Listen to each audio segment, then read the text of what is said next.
నౌకరీలు ఇచ్చినాం, వాళ్ళందరినీ చూసుకుంటున్నాం.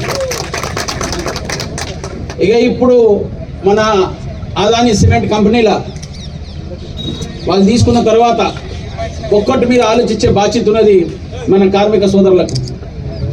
ఎవరు పని చేస్తారు, ఎవరు ఉట్టి మాటలు మాట్లాడతారు, ఎవరు జనాలను మక్కులో పెడతారు, ఎవరు జనాల కోసం పని చేయని వాళ్ళు. మా కుటుంబం 70 ఏళ్ళ సంధి ఇప్పటిదాకా కార్మిక రంగంలో ఇప్పటిదాకా బతున్నాం. 2500 ఐడిపిఎల్ వర్కర్లకు కార్మిక రంగంలో హంగర్ స్ట్రైక్ చేసి మా నాయన 49 రోజులు 1972 ఇందిరాగాంధీ మేడం ప్రైమ్ మినిస్టర్ ఉంటే 3 రూపాయల ఆటాన కోసం 49 రోజుల హంగర్ స్ట్రైక్ చేసిన ఘనత మా కుటుంబానికి ఉంది. అంటే కార్మిక రంగంలో ఉన్న రక్తాన్ని మా బాధ్యత ఉన్నది. మా నాయన ఇచ్చిన విద్య నాకు, మా తమ్మునికి, మా తమ్ముని కొడుకుకైనా కానీ, మా కుటుంబానికైనా కానీ ఎల్లప్పుడూ కార్మిక సోదరులను కాపాడుకునే కార్మికులు ఉన్న సమస్యలను ఎల్లప్పుడూ దూరం చేసినాం. మా నాయన లేబర్ మినిస్టర్ ఉండే, మా తమ్ముడు ఇప్పుడు లేబర్ మినిస్టర్ అయిండు.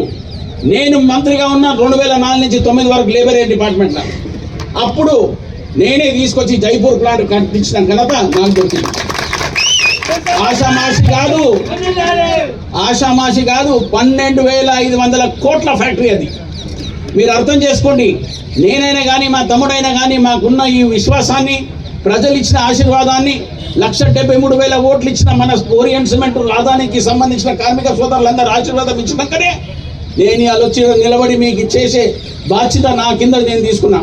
మన విక్రమ్ ఎందుకు పెట్టినా, ఈయననా మా వెంకటరావు అంకుల్ ఉండే, అప్పుడు ఇలా పెద్దనాయన ఉండే, మా నాయనకు చాలా దగ్గర సంబంధాలు ఉండే.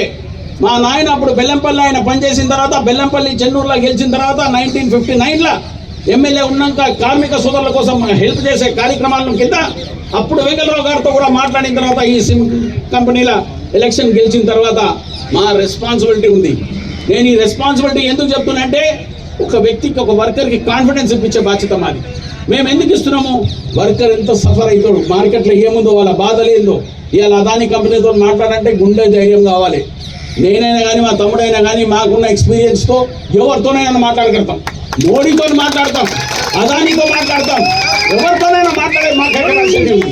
దీన్ని దయచేసి నేను వర్కర్ సోదరులు నేను మనవి చేసుకుంటున్నా. బాబా, మనకు ఎట్లన్నా అవేర్నెస్ రావాలి. ఎవరు గెలిస్తే మనకు డెలివరీ చేస్తారు, ఎవరు చేస్తే పనులు చేస్తారు, ఎవరు చేస్తే ఏ రూపంగా ఉంటుంది మన బెల్లంపల్లి, మన అదాని సిమెంట్ కంపెనీ బయటికి రావాలంటే మీరందరూ కోఆపరేట్ చేసి కింద నన్ను మనస్ఫూర్తిగా మీకు అందరికీ రిక్వెస్ట్ చేస్తున్నా.